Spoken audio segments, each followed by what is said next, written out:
Hello students, welcome back to my YouTube channel. और आज के क्लास में हम पढ़ाएंगे क्लास 10 का मैथ्स। और क्लास 10 के मैथ्स में जो हमारा चैप्टर चल रहा है वो है हमारा चैप्टर नंबर 5, जिसका नाम है हमारा अरिथमेटिक प्रोग्रेशन। कुछ क्लासेस हम करा दिए हैं जिसमें कि हम एपी से रिलेटेड सारे टर्म्स एंड फार्मूला हम बता चुके हैं। और एक्सरसाइज 5.1 का 1, 2, 3 क्वेश्चन को कंप्लीट करा चुके हैं। क्वेश्चन नंबर 4 में हम क्वेश्चन नंबर 8 तक 4 का हम सॉल्व करा चुके हैं। और आज के क्लास में हम उसके आगे का क्वेश्चन को सॉल्व करेंगे, जिसमें कि हमको बोल रहा है कि जो सीक्वेंस दिया हुआ है नंबर का वो एपी में है कि नहीं है वो हमको बताना है। और जो एपी में है उसका common difference and next 3 term लिखना है। ठीक है। Exercise 5.1 question number 4 and question number 8 के बाद हमारा 9। ठीक है। जैसा कि मैंने बताया, इसमें हर क्वेश्चन में एक सीक्वेंस दिया हुआ है। यहाँ दिया हुआ है 1, 3, 9, 1, 3, 9 एंड 27। ये एक सीक्वेंस है और ये एपी में है कि नहीं है बताना है। एपी में है कि नहीं है ये जानने के लिए हमको difference between any two consecutive term निकालना पड़ता है। तो सेकंड से फर्स्ट माइनस किए, डिफरेंस क्या आया? 2 आया। 9 से थर्ड से सेकंड को माइनस करेंगे तो यहाँ आ रहा है 6। तो यहाँ पर ही डिफरेंस हो गया। दो कॉन्सिक्यूटिव टर्म के प्रत्येक के बीच में डिफरेंस सेम होना चाहिए। तो यहाँ पर 2 नहीं निकाले तो डिफरेंस सेम नहीं आया। देयरफॉर यहीं पर ये डिसाइड हो गया कि this is not in AP में। तो तभी होगा जब हर 2 टर्म के बीच का डिफरेंस सेम होना चाहिए। इसका डिफरेंस, इसका डिफरेंस, इसका डिफरेंस बराबर होना चाहिए। इसके बाद अगर हम क्वेश्चन नंबर 10 को देखते हैं तो a 2a 3a 4a, इसमें भी हमारे पास एक सीक्वेंस दिया है और जिसके हर 2 टर्म के बीच का डिफरेंस निकालेंगे। सेकंड से फर्स्ट,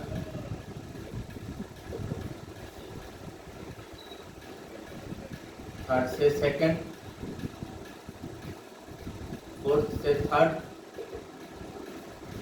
अब यहाँ पर हम देखते हैं कि दोनों हर टर्म के बीच का डिफरेंसेस सेम आया, जिसकी वैल्यू हमारा a आया।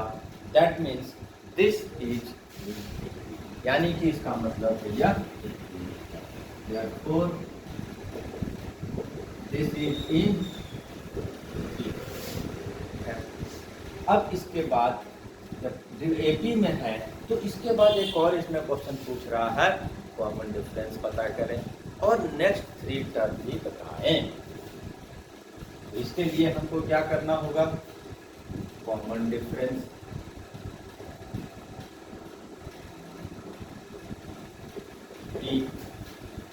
ये सबके बीच का जो डिफरेंसेस है यही तो कॉमन डिफरेंस है। Difference between all consecutive terms are represented by D and that is called common difference, right? ये यहाँ पर A है। और इसके बाद हमारे पास नेक्स्ट जो 3 टर्म निकालना है तो हमारे पास है 1, 2, 3, 4 4 टर्म है। 5th, 6th एंड 7th निकालेंगे। 5th टर्म में क्या होगा? लास्ट टर्म जो आ रहा है उसमें हम d की वैल्यू को ऐड कर देंगे।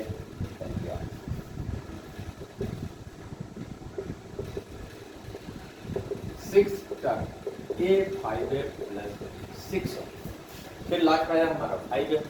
फिर से इसमें d को प्लस कर दिए।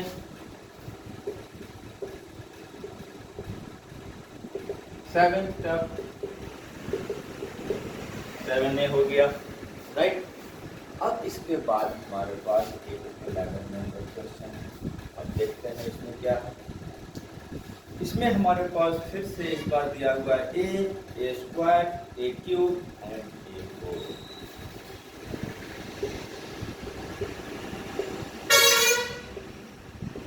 यहाँ पर इस सीक्वेंस के बारे में हमको चेक करना है कि ये एपी में है कि नहीं है। ठीक है, तो यहाँ पर हमको देखने से पता चल रहा है कि लग तो नहीं रहा है कि है, लेकिन हमको करके दिखाना पड़ेगा। ऐसे तो हमको एमसीक्यू में अगर आएगा, वर्बली भी अगर दिख गया कि नहीं है तो नहीं लिख देंगे। बनाने के लिए बोला जाएगा तब तो हमको सेकंड से फर्स्ट को माइनस करेंगे, ए स्क्वायर माइनस है। अब अलजेब्रा में क्या होता है, लाइक टर्म्स आर एडेड और सब्ट्रैक्टेड। ये लाइक टर्म में नहीं आता, इसकी पावर 2 है, इसकी पावर 1 है, ये कभी भी सब्ट्रैक्ट आपस में नहीं होगा। लेकिन यानी कि डिफरेंस तो नहीं, लेकिन थोड़ा सा सॉल्व करके देखेंगे। हमारे पास ए कॉमन हो रहा है, राइट। यहाँ बचेगा ए, यहाँ बचेगा माइनस। ठीक है, थर्ड से सेकंड माइनस करते हैं। यहाँ ए स्क्वायर कॉमन हो रहा है, ए माइनस 1, A4 माइनस A3, यहाँ पर ए क्यूब कॉमन हो रहा है। तो यहाँ पर देखते हैं ये difference between two consecutive term हमेशा सेम नहीं रह रहा है। इसमें ये है, इसमें ये सेकंड टर्म तो सेम है, लेकिन फर्स्ट टर्म इसमें ए स्क्वायर ए क्यूब बढ़ते जा रहा है, ए टाइम्स बढ़ते जा रहा है, यानी कि difference is not same. Therefore this is not in A, this is not in A, right. A. इसके बाद हम अब नेक्स्ट क्वेश्चन में आते हैं। तो क्वेश्चन नंबर है हमारा 12।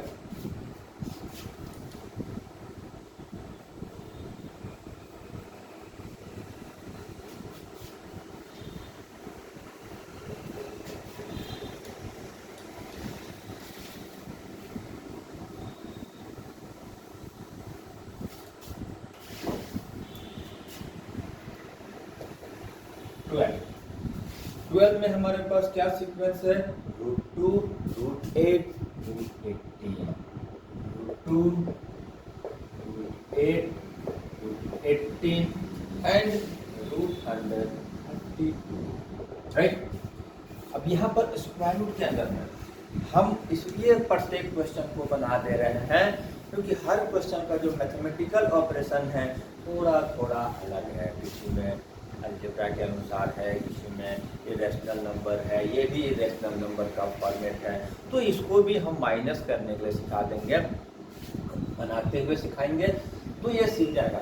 अगर बहुत सारे स्टूडेंट का मैथमेटिकल ऑपरेशन जो बेसिक ऑपरेशन है वो बहुत वीक रहता है, उसमें हमारा ये जो ऑल क्वेश्चन बना रहे हैं वो उन लोगों के लिए बहुत ही हेल्पफुल होगा।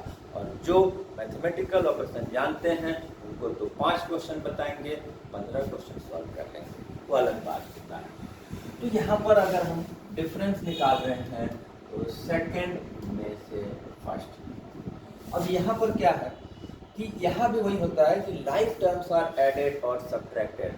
√2 कॉन्टेंट्स वाला √2 वाले के साथ प्लस माइनस होता है, √3 वाला √3 के साथ।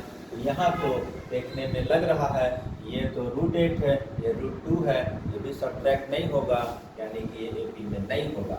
लेकिन इसको थोड़ा सा और हम लोग माइन्यूट पार्टिकल माइक्रो लेवल पे जाएंगे तो उसको देखेंगे, इसको हम फैक्टराइज करेंगे, इसको जो भी बड़ा नंबर है 8 को फैक्टराइज किए, प्राइम फैक्टराइज 2 × 2 × 2 2 कॉमन हो गया, मतलब 2 इसका पेयरिंग हो जाता है, वो बाहर हो जाता है, तो 2 और एक जो अकेला रहता है वो अंदर होता है। ये स्क्वायर रूट निकालने का मेथड है। अब यहाँ पर आ गया लाइक टर्म के फॉर्म में आ गया, ये हमारा हो गया थर्ड से सेकंड। फिर से अब दोनों को फैक्टराइजेशन मेथड लगाएंगे। 18 को फैक्टराइज कर दिए, 8 को फैक्टराइज कर दिए, ये आ गया हमारा 3√2, ये हमारा आ गया 2√2। और जब ये दोनों को माइनस किए 3√2, 2√2, यहाँ पर भी अगर किसी को नहीं पता है तो कॉमन क्या है, यहाँ पर 3√2 है, 3 पीसेस ऑफ 2, यहाँ पर 2 पीसेस ऑफ √2, तो 3 पीसेस ऑफ √2 में से 2 पीसेस ऑफ √2 अगर माइनस किया जाता है तो 1 पीसेस ऑफ √2 आएगा और 1 आ जाता है, ना अलजेब्रिक टर्म में और ना ही इसमें। ठीक है, अभी तक सेम आया है, अगला भी देखते हैं। फिर इसको फैक्टराइज करेंगे, 2 2 जा 4 2 जा 8 2 जा 16 2 जा 32 माइनस इसको भी 18 को भी फैक्टराइज करेंगे, ये आएगा।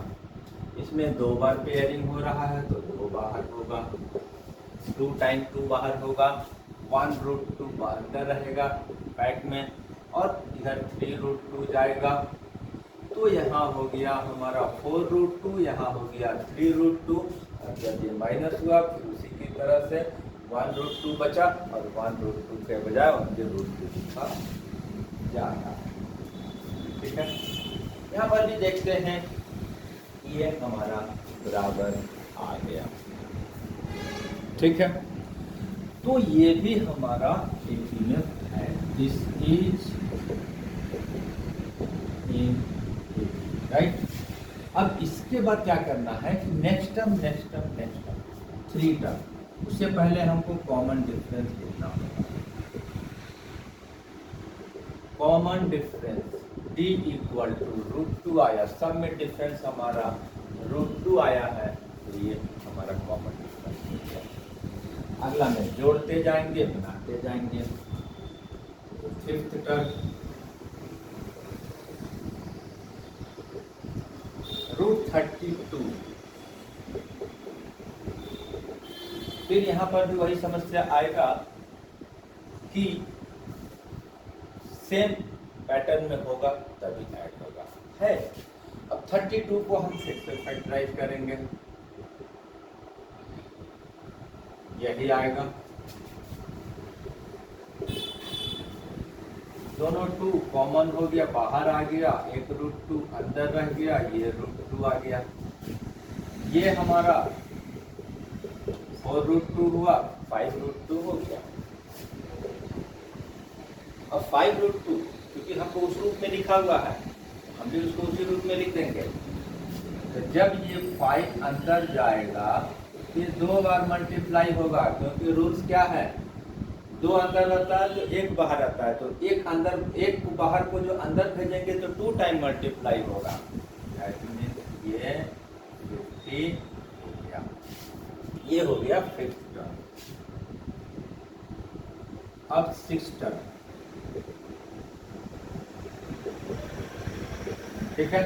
अब यहाँ पर हम फैक्टराइज नहीं करेंगे क्योंकि फैक्टराइजेशन फॉर्म में है, ये 5√2 है, तो इसको हम 5√2 लिख दिए, √2 लिख दिए, और ये 6√2 हो गया, और ये फिर अंदर जाएगा तो 2 बार मल्टीप्लाई होगा, और ये 6 6 जा 32, 36 जा 70, फिर एक बार और जोड़ेंगे उसमें 7th टर्म, फिर यहाँ पर इसको तो 6√2 था, ये प्लस √2, 7√2 हुआ, 7 को अंदर भेजेंगे, 2 बार मल्टीप्लाई होगा, 7 7 जा 49, 2 जा 98, इस तरह से होगा। ये सब बनाने से क्या फायदा है कि मैथमेटिकल ऑपरेशन जो बेसिक है वो भी पता चल जाएगा, और यहाँ का क्वेश्चन बन गया। तो ये तो 12 क्वेश्चन तो हमने बना दिया, 15 क्वेश्चन है, 3 क्वेश्चन हम स्टूडेंट्स पे ही छोड़ देते हैं और वो अपने से सॉल्व करने का प्रयास करेंगे। और मैं भी जब इतनी क्वेश्चन मैंने इस लेवल पे बना दिया है तो 3 क्वेश्चन तो स्टूडेंट से बन ही जाएगा। तो आज के लिए इतना ही, नेक्स्ट एक्सरसाइज 5.2 के साथ नेक्स्ट क्लासेस लेकर आएंगे। तब तक के लिए थैंक यू एंड